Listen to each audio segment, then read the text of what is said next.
Bueno, bienvenido aquí, Gustavo Petro, senador. María Jimena, bienvenido usted a su nueva actividad periodística. Sí, espero que resulte bien. Pues muchísimas gracias. Yo espero poder tener la cordura siempre a estas horas de la mañana. Eso estoy aprendiendo, pero ahí voy. Sí. Senador. A veces es bueno no ser tan cuerdos. Sí, bueno, yo no soy muy cuerda tampoco, entonces no me afana mucho. Entonces, en ese sentido, no tengo mucha preocupación. Pero vámonos al grano, senador. Yo creo que es evidente que comenzó el debate político, pues, y se inició pues esta campaña que va a ser una campaña larga, muy confusa y muy polarizada. Como decía Julio, es evidente que Tomás Uribe pues podría ser el candidato del Centro Democrático, y usted es el único candidato realmente que ha dicho que va a ser parte pues de esa contienda electoral hoy. Usted comienza con una frase, y esa es mi primera pregunta, que yo creo que es lo que define hoy al Gustavo Petro de estos días. Usted lo ha dicho claramente, que usted sí quiere hacer alianzas con el centro, pero a su vez ha dicho que el centro no existe. Explíqueme cómo va a poder hacer ese tipo de alianzas con el verde, que usted ha dicho varias veces también, pero a su vez, cuando dice eso, repito, siempre nos recuerda que es que el centro no existe en Colombia. Ni en el mundo. Y básicamente porque la política en el siglo XXI, en lo que vamos y en lo que va a haber, se divide realmente en dos grandes corrientes, no en 3, ni 5, ni 10, ni 1000.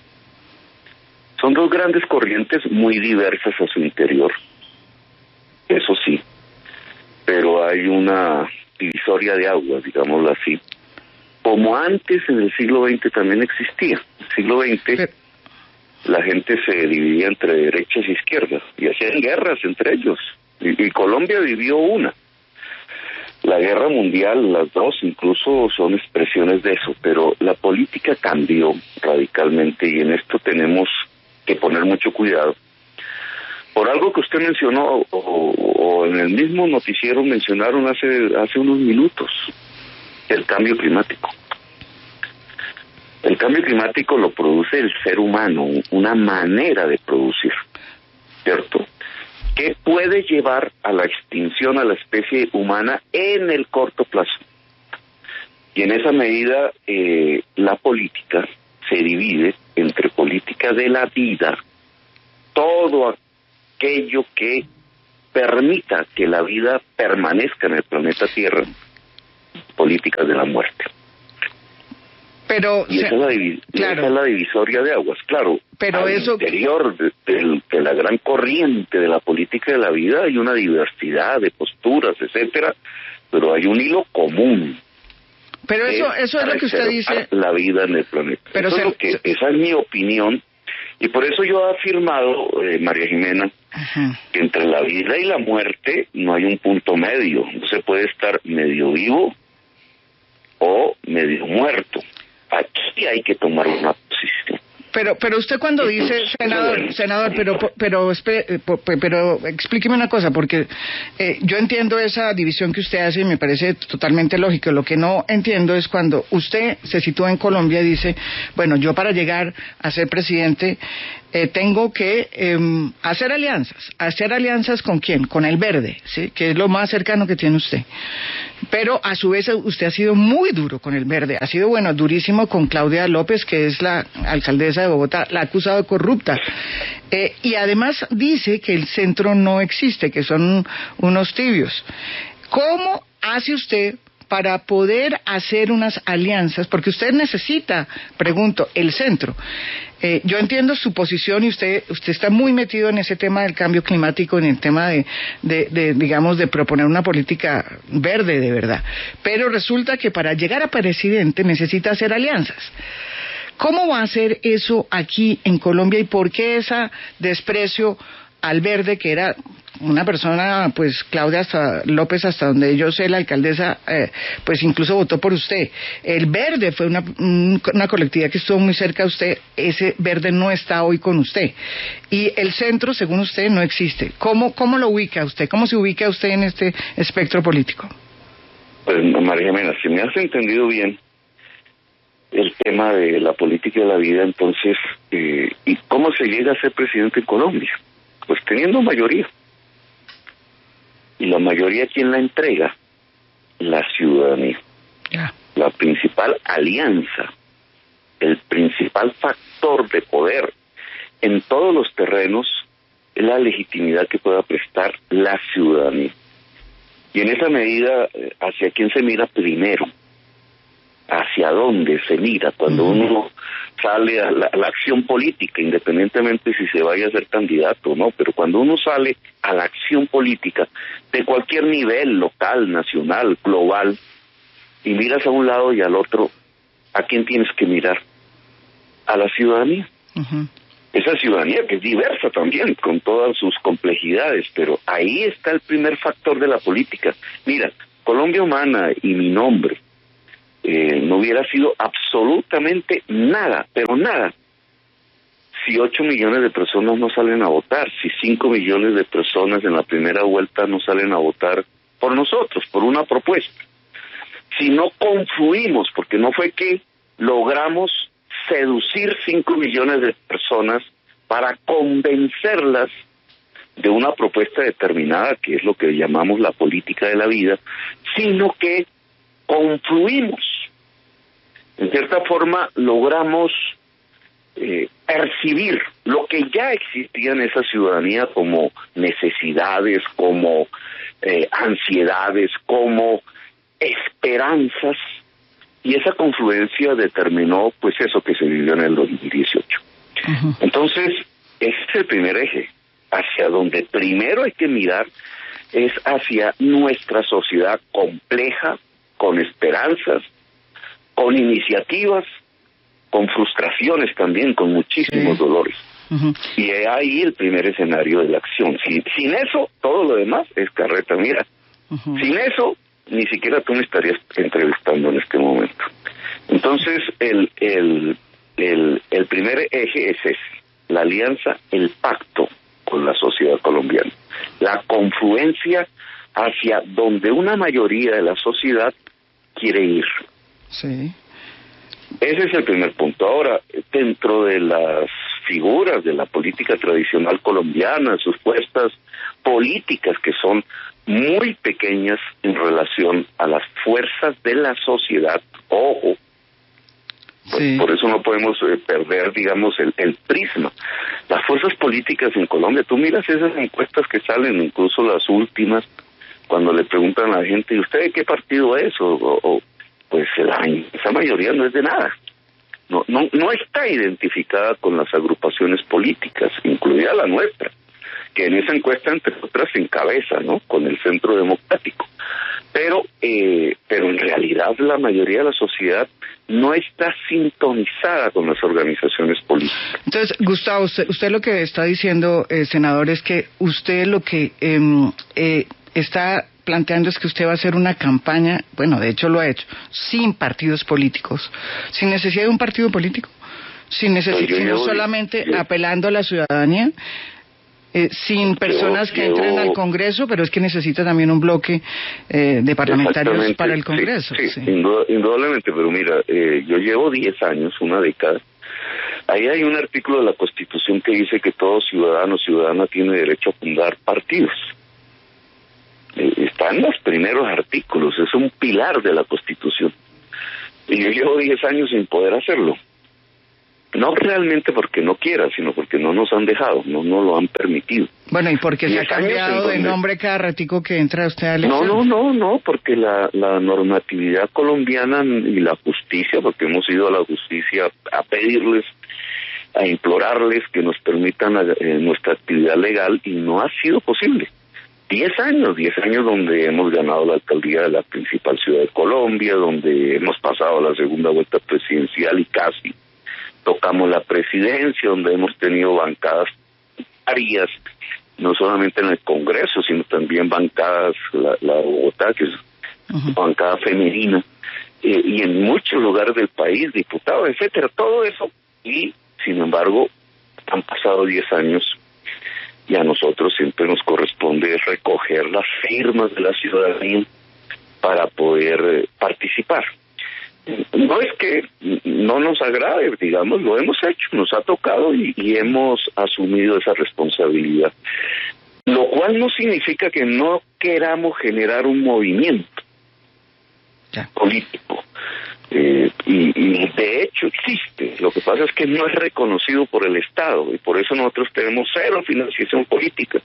Cuando el Centro Democrático tiene 60.000 millones de donaciones y de transferencias públicas del Estado, incluidas transferencias extranjeras de venezolanos, nosotros tenemos 0 pesos, ni un solo peso. Y así participamos en unas condiciones de desigualdad económica, etcétera, pero ¿qué es lo que nos ha mantenido a flote, y no solamente a flote, sino en una carrera relativamente exitosa? Pues la ciudadanía, no hay nada más. La ciudadanía es la que ha permitido que Colombia Humana viva y que una persona como yo pueda, digamos, aspirar a la posibilidad de gobernar el país y a que tú me entrevistes. Si eso no fuese, si esa ciudadanía no estuviera allí al lado nuestro, no, estaría por allá escribiendo un libro.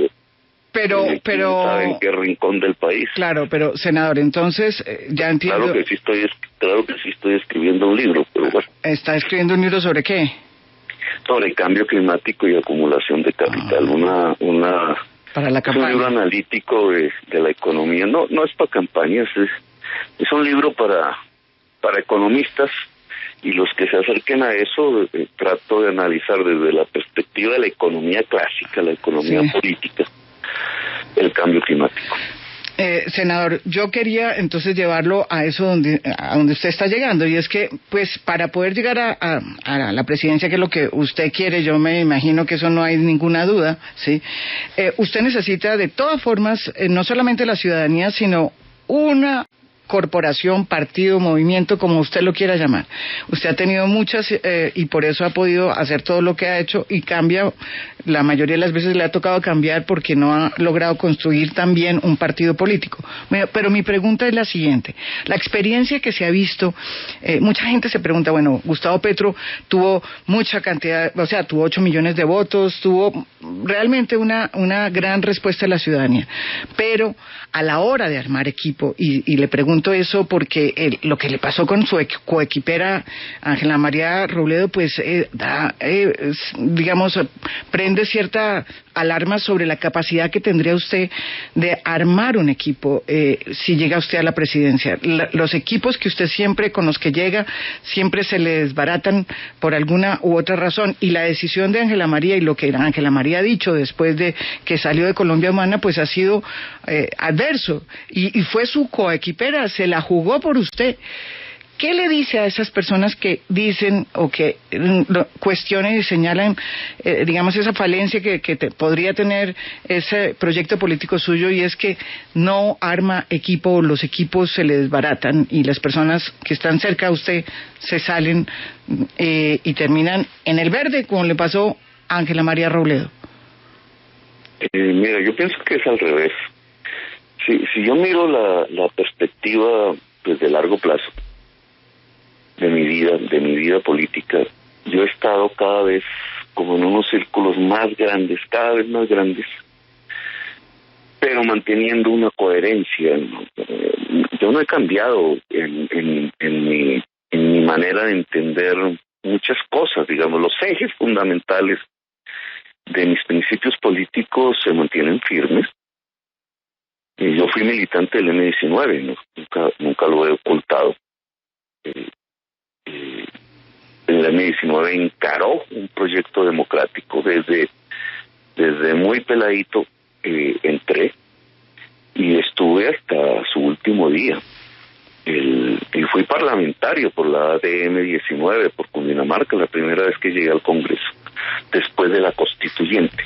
La Constitución expresa en buena parte el proyecto democrático del movimiento 19 de abril.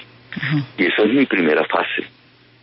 Y de ahí no salgo porque sí, de ahí salgo porque termina la fase del movimiento. Y después inauguramos con Navarro y con otras personas que estaban en el Congreso de la República, porque pudimos retornar al Congreso, el Polo Democrático. Y lo fundamos, se llamó PDI, yo fui fundador del PDI. Y estuve allí durante muchos años, hasta el año 2010, y básicamente me sacaron por el tema de los Moreno Rojas, bueno, ya una historia muy conocida. El Polo Democrático llegó a ser un movimiento más amplio que el M19 antes. Y de ahí, pues en lo que se llaman los grupos significativos de ciudadanos, fundamos Progresistas, que es lo que gana Bogotá Humana. El equipo de gobierno fue excelente, en mi opinión. Pues claro, tuvimos fallas, hubo gente que nos defraudó. Me tocó denunciar a alguno por corrupción incluso. Sí. Pero la inmensa mayoría del equipo Bogotá Humana, configurado sobre todo por mujeres, fue excelente. Es una de las experiencias, el día que me esté muriendo, si soy consciente de eso, será de las experiencias que mejor recuerde, porque concretábamos un proyecto democrático en función de las personas más excluidas en la ciudad, en la realidad misma. Y Bogotá Humana es la cuna de Colombia Humana, que es esta fase. ¿Pero por qué no ocupo ahí Ángela María? ¿Por qué no ocupo Ángela María? Es el mismo hilo conductor, y fíjate, Colombia Humana, si se compara con la primera fase del M19, es muchísimo más grande, más amplia, más diversa, obviamente enfocada en los problemas actuales, no es una repetición del pasado. Entonces, mi vida política ha estado hasta este momento en círculos, por lo menos en 3 fases, cada vez más grandes, con muchísima más gente de la que era la fase anterior. En esas fases hemos tenido compañeros y compañeras de camino. Si yo me pongo a pensar cuántos de mi primera fase, cuando yo era un joven, están hoy, pues, empezando porque muchos fueron asesinados, la mayoría, pues son muy pocos, porque cada fase trae, digamos, unas generaciones que se vinculan, permanecen una parte, otras se van. Bueno, ahí estaba viendo un poco en el Polo Democrático ahora que por trinos, que esa historia la conozco, como decenas de personas se iban al uribismo, por ejemplo. Eso sucede, digamos, todo proceso político es así. La gracia de este proceso político es que es cada vez más grande. Bueno, pero yo invité, si recuerdas, para responderte tu pregunta en concreto, el proceso en el 18, más o menos hacia febrero, mes de febrero del 18, yo invité a Clara López, invité a Humberto de la Calle, que era candidato ya en ese momento del Partido Liberal, invité a Fajardo, e invité a Claudia, que era candidata del Partido Verde, no era Fajardo era de Compromiso Ciudadano, invité a Claudia, a Robledo, que era el candidato del Polo, a hacer una consulta para escoger un solo canto. Eso fue en febrero, y yo no encabezaba las encuestas, no teníamos ni idea de lo que iba a pasar hacia adelante. El que encabezaba las encuestas era Fajardo. Yo tenía la íntima convicción de que quien iba a ser el posible ganador en esa consulta era Humberto de la Calle, y estaba dispuesto a hacerle la campaña. Cuando llegó el momento de la consulta, solo estuvimos con Caicedo, ahora gobernador del Magdalena. Pero eso... Si Clara López hubiera participado en esa consulta, que hasta la última semana mantuvo su idea de participar, Clara López hubiera sido la candidata vicepresidencial. Yo me dediqué ante el hecho de que el Partido Liberal no quiso entrar en consulta y se llevó a Clara López. Sí, usted le propuso a Ángela María, pero hagámosle la pregunta correcta. La pregunta que yo que le hice, ¿qué es lo que pasó? O sea, ¿qué fue lo que pasó con Ángela María? Porque quiero hacerle la última pregunta que tiene que ver con una persona que usted también ha cuestionado mucho, que es con la posibilidad de que Néstor Humberto Martínez sea el embajador en España. Para concretar rápidamente esta última pregunta que le hice. Bueno, Ángela María nos acompañó muy bien en toda la campaña, no tengo ninguna queja de ella, yo no tengo mayores quejas de ella, digamos. Uh-huh. Ni es cierto, nunca jamás la he maltratado, ni nada por el estilo, ni más faltaba. La invité a ser la candidata a la alcaldía por Colombia Humana en Bogotá. Bueno, ella se siente maltratada por además sí, por los petristas de las redes. Tampoco es cierto que sean petristas, es porque se meten en las redes, sobre todo el Twitter. El Twitter es como meterse a un baño público. Sí. Y entonces tú ahí puedes encontrar en la pared una poesía muy hermosa. También te puedes encontrar cualquier cantidad de sandeces, groserías y de todo. Sí, y eso es cierto, pero ella es como un baño público y tú no puedes confundir ingenua si lo haces lo que pasa en las paredes de un baño público con lo que pasa en un movimiento político. En Colombia Humana, Ángela María Robledo ha sido antes y lo es bien recibida. Ella es congresista por la votación que la ciudadanía depositó por Colombia Humana y nosotros no tenemos nada para decir que se vaya, no queremos que se vaya. Senador, dos últimas preguntas. Primero, ¿qué opina usted de toda esta discusión que ha habido alrededor de la posible nombramiento de Néstor Humberto Martínez como embajador en España? Lo pregunto porque usted ha sido también muy crítico de su gestión como fiscal, en fin. Y lo otro, ¿qué opina usted, pero con una palabra, de la posible candidatura de Tomás Uribe? Que Néstor Humberto es el gran encubridor oficial, estatal, de uno de los hechos de corrupción más grandes del país, Odebrecht. Él es copartícipe de los hechos de corrupción. Por esto me va a demandar otra vez ante la justicia buscando a sus amigos en la justicia. Pero él es copartícipe de la corrupción. Uno de los hechos de corrupción de Odebrecht es una negociación con el gobierno para rebajarle los impuestos. Sí. Seguridad tributaria, de contratos de estabilidad tributaria. Él era el abogado de Odebrecht y efectivamente le bajaron los impuestos. Usted, María Jimena, con lo que gane ahí en su nuevo oficio periodístico, paga más impuestos que lo que iba a pagar Odebrecht. Odebrecht iba a pagar el 0.4% de impuesto de renta. Y cualquier empleado ver cuánto paga en Retefuente. Y en cuanto a Tomás Uribe. Y en cuanto a Tomás Uribe, pues esa es la libre voluntad del Centro Democrático, igual que te iba a decir de Ángela María, de que las personas son libres, y ni más faltaba que en un proyecto democrático como Colombia Humana se coarte la libertad política, ni por el Chiras permitimos eso. El estalinismo no existe en nuestro corazón. Igual el Centro Democrático pues es libre de escoger sus candidatos. Si va a ser Tomás Uribe, pues va a tener que explicar el tema de la zona franca. Bueno, yo creo que aquí podemos finalizar la entrevista, Julio, de Gustavo Petro. Muchísimas gracias, senador, y doy paso a Julio. A usted y a todos sus nuevos oyentes.